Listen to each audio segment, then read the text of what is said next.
Assalamualaikum warahmatullahi wabarakatuh. Kita kembali lagi pada mata kuliah Praktikum Mekanika Fluida dan Hidrolika. Kali ini kita masuk ke modul 4 atau 4 strip 04. Nah, di modul 4 ini kita akan membahas mengenai pintu sorong dan air loncat. Seperti biasa, dikerjakan secara individu, tulis nama dan NIM-nya. Baik, selanjutnya pendahuluan dari laporan modul 4 ini. Jadi, kalau kita lihat pintu sorong itu adalah sekat yang dapat diatur bukaannya. Jadi, kalau kita lihat visualisasi sebenarnya atau aplikasi yang sudah dilakukan di lapangan itu, contohnya adalah seperti pintu air. Seperti yang ada di depan kampus kita itu kan ada sungai. Nah, di sungai itu kan ada pintu airnya. Pintunya itu kan bisa dibuka, bisa ditutup. Nah, jadi aplikasi dari pintu sorong pada percobaan ini adalah seperti itu. Nah, di sini aliran setelah melalui pintu sorong itu pasti akan mengalami perubahan kondisi. Jadi kalau kita lihat di sini, ini pintu sorongnya, ini air yang ada di hulu, ini di hilir. Jadi ketika masuk ke pintu sorong pasti mengalami perubahan kondisi karena terganjal oleh pintu sorong. Jadinya di sini akan mengalami aliran yang disebut dengan aliran superkritis. Lalu superkritis, lalu di sini ada turbulensi ya, aliran turbulen. Jadi aliran superkritis dan subkritis itu ditentukan berdasarkan dari angka Froude. Jadi kalau kemarin aliran laminar turbulen berdasarkan angka Reynolds, kalau aliran subkritis dan superkritis itu dari angka Froude. Nah, tujuannya apa dari praktikum ini? Yang pertama untuk mempelajari sifat aliran, yaitu aliran superkritis, subkritis. Lalu yang kedua untuk menentukan koefisien kecepatan dan koefisien kontraksi. Untuk menentukan gaya-gaya yang bekerja pada pintu sorong, ada gaya FG dan ada FV. Lalu untuk mengamati profil aliran air loncat, dan untuk menghitung besarnya kehilangan energi, serta untuk menghitung kedalaman kritis. Nah, ini merupakan teori dasarnya. Jadi nanti di pengolahan data, yang pertama kali kita hitung itu adalah nilai debit aktual. Jadi debit aktual itu menggunakan rumus 2.1. Lalu setelah menghitung debit aktual, selanjutnya kita menghitung debit teori. Debit teori kita bisa menggunakan persamaan 2.2. Nah, di sini lalu ada mencari koefisien. Ada dua koefisien yang harus kita hitung, yaitu koefisien kecepatan dan juga koefisien kontraksi. Kalau CC, koefisien kecepatan itu adalah Y1 per YG. Sedangkan CV itu koefisien kontraksi itu adalah QA per QT. Nah, tadi ada Y, Y0, YG, Y2, Y3. Nah, itu adalah ketinggian airnya. Jadi ada YG, ada YC, ada Y0, ada Y3. Jadi nanti ketika kita menyimak video peragaan yang sudah saya berikan linknya, harap teman-teman mengamati manakah Y1, Y0, YG, dan yang lain sebagainya. Nah, untuk penjelasan Y apakah itu nanti akan ada di cara kerjanya. Seperti itu. Nah, setelah kita menghitung koefisien kecepatan dan koefisien kontraksi, selanjutnya kita menghitung gaya. Gaya yang bekerja pada pintu sorong itu ada dua. Yang pertama adalah gaya yang disebabkan oleh tekanan hidrostatik. Yang kedua itu adalah gaya yang disebabkan karena faktor luar. Faktor luar salah satunya adalah dari tekanan udara. Nah, di sini yang pertama adalah FH itu karena tekanan hidrolis, dan ada FG. Nah, selain itu kita juga menganalisis mengenai aliran loncat. Nah, di aliran loncat ini nanti kita akan menghitung nilai FRA. FRA ini adalah angka Froude number, di mana dari FRA ini kita bisa menentukan apakah aliran tersebut kritis, subkritis, atau superkritis. Selanjutnya kita dapat menghitung nilai YB per YA-nya. dengan rumus 2.8. Selanjutnya kita menghitung energi spesifik. Lalu, nah ini contoh alat dan bahannya ya. Jadi alat dan bahan dari pintu sorong dan air loncat, ini tentunya yang pertama adalah ada pintu sorong. Pintu sorong itu yang ada di nomor 1. Nah ini adalah pintu sorong atau sekatnya air gitu ya. Lalu ada penggaris yang kita gunakan untuk mengukur ketinggian muka airnya. Ada meteran, ada manometer dan venturimeter. Lalu ada penampung air dan juga ada generator dan pompa untuk mengatur debit air yang akan masuk ke dalam saluran terbuka ini. Nah, di sini ada cara kerja.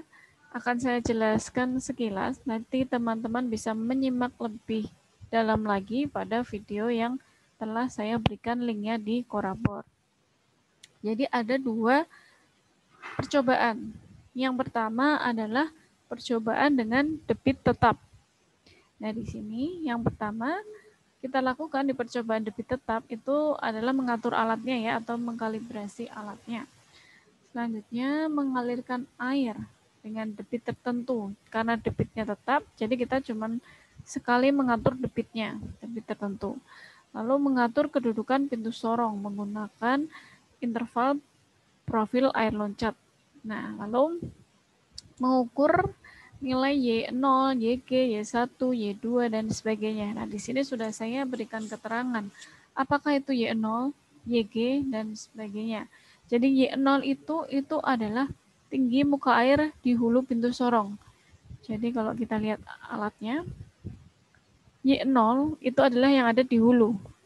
Sebelum ada pintu sorong, airnya tenang. Ketinggian air yang sebelum ada pintu sorong atau di hulu ini adalah Y0.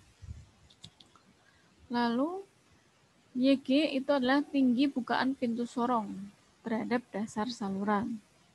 Jadi dihitung ketinggiannya dari dasar saluran gitu ya.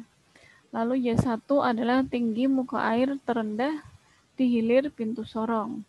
Y2 tinggi muka air tertinggi di hilir pintu sorong. Jadi kalau kita lihat ini tadi Y0 di hulu, YG itu bukaannya, lalu ada Y1 dan Y2, Y1 terendah dan Y2 itu tertinggi setelah bukaan pintu ini kan bergelombang. Jadi ada terendah, tertingginya kita hitung. Selanjutnya ada YA, tinggi muka air tepat sebelum air loncat.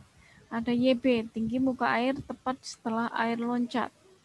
Lalu ada XA, kedudukan horizontal titik YA dari titik 0 saluran.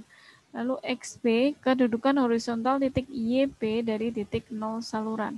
Nah, cara menentukan titik-titik ini itu nanti teman-teman bisa menyimak videonya. Nah, lakukan percobaan ini hingga 3 kali, seperti itu ya. Nah, itu tadi percobaan yang pertama dengan debit tetap. Selanjutnya kita melakukan percobaan yang kedua dengan debit yang berubah. Jadi kita di awal melakukan 3 kali percobaan dengan debit yang berubah, seperti itu. Dan prosedurnya hampir sama dengan prosedur yang sebelumnya. Nah, dari percobaan itu kita bisa mendapatkan data pengamatan. Yang pertama adalah data pembacaan manometer debit tetap. Jadi berapa sih pembacaan manometernya? Nah, ini sebelum debit dikeluarkan atau sebelum airnya mengalir, itu H1 dan H2-nya adalah sekian. Jadi koreksinya 0,5 ya. Sedangkan sesudah air mengalir itu pembacaan manometer H1 8,2, H2 11,3 sehingga terdapat perbedaan atau delta H sebesar 2,6. Sama ya antara debit yang tetap dan debit berubah pembacaan manometernya. Nah, selanjutnya dari pengamatan itu didapat untuk percobaan dengan debit tetap itu didapat seperti ini. Ada data yang didapat dari pintu sorong, yaitu ada YG, Y0, Y1, dan Y2.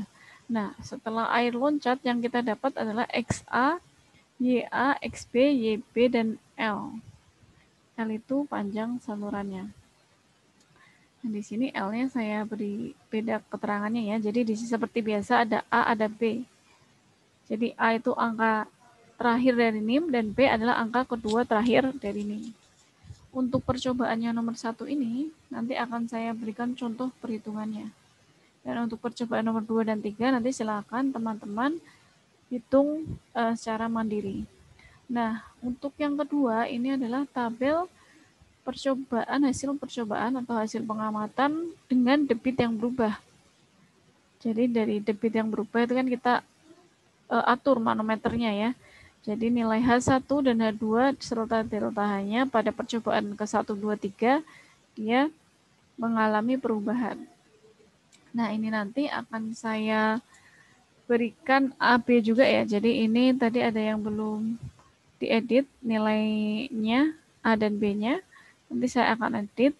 Jadi tiap anak akan berbeda nilai analisisnya. Oke, saya lanjut lagi. Pengolahan data untuk debit tetap. Jadi di sini saya melakukan contoh perhitungan untuk percobaan 1.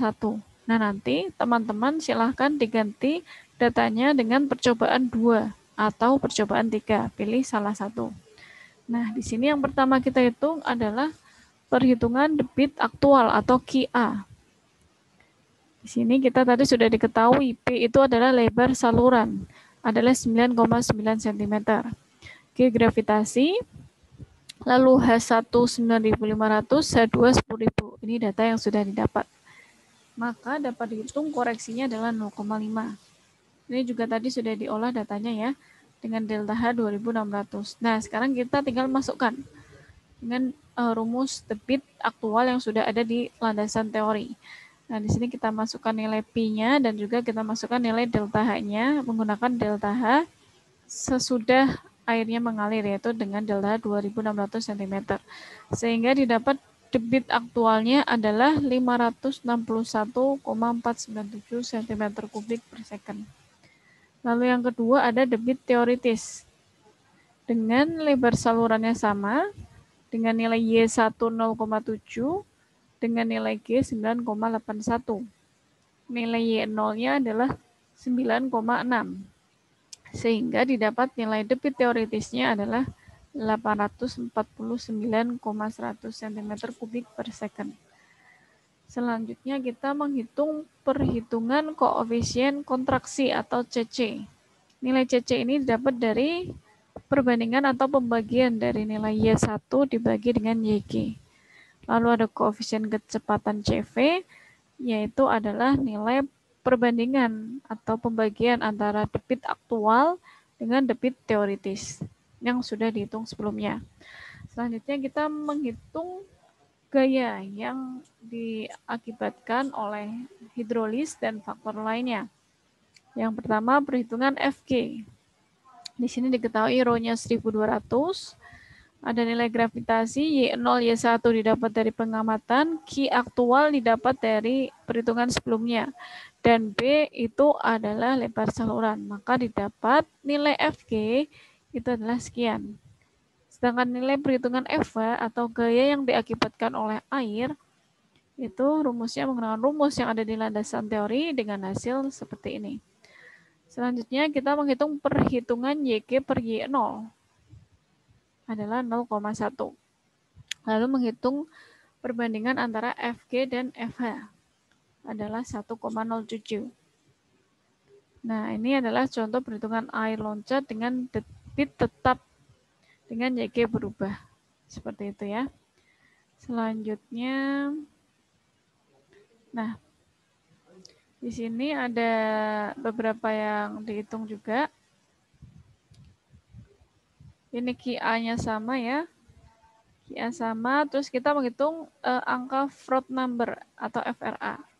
Dengan rumus ini didapat angka Froude sekian, lalu perhitungan YP per YA yang diukur, lalu menghitung YP per YA teori, lalu menghitung L atau panjang salurannya. Perhitungan delta H, perhitungan L per YB. Nah, di sini nanti akan ada hasil olah data. Di mana hasil olah data yang tadi telah dihitung teman-teman dimasukkan ke dalam tabel ini supaya kita dapat mengamati perbedaan hasil olah datanya.